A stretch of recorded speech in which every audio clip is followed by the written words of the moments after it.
ఇటుపక్క ఏదైతే ఈ సిమ్స్ హాస్పిటల్ ఎన్నుకున్నటువంటి ఫారెస్ట్ ఈ వేదిక యూనివర్సిటీ ఆ పరిసరాల్లో ఉన్నటువంటి ఫారెస్ట్ లో నుంచి ఓ చిరుత వచ్చి డివైడర్ మీద కూర్చొని ఉండగా ఆయన వస్తున్న తరుణంలో చిరుత ఒక్కసారిగా అటువైపు దాటే క్రమంలో ఆయన ఢీకొట్టినట్టుగా తెలుస్తుంది. ఆయన ఢీకొట్టినది అతను చెప్పేటువంటి సిచ్యువేషన్ లో లేడు, ఎందుకంటే అతను తీవ్ర రక్తస్రావం అయింది. అది బాగా గాయం అవుతాయి, ఏదైతే తలకు బాగా గాయం అయినట్టు కూడా తెలుస్తుంది. ఏదైతే ఆ కొట్టినటువంటి ఫోర్స్ తోటి ఆ చిరుత దాటే ఫోర్స్ ఆయన వచ్చినటువంటి స్పీడ్ బైక్ ఒక్కసారిగా ఈ యొక్క గుద్దుకోవడంతో ఏదైతే ఆయనకి తలకు కొద్దిగా బాగా గాయమైనట్టు కూడా తెలుస్తుంది.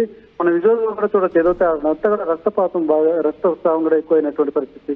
అయితే ఇటీవల కాలంలో ఈ యొక్క చిరుతల సంచారం అన్నది ఎక్కువైందని చెప్పాలి. ఇది ఎందుకంటే తిరుమల శేషాచలం వాటికి ఆనుకుని ఉన్నటువంటి ప్రాంతమే కాబట్టి ఈ మొత్తం కూడా ఎక్కువ ఫారెస్ట్ ఏరియా కాబట్టి చిరుతల సంచారం అనేది ఎక్కువైందని చెప్పాలి. ఏదైతే ఇప్పటికే అక్కడికి ఫారెస్ట్ డిఎఫ్ఓ చేరుకోవడం జరిగింది. వచ్చి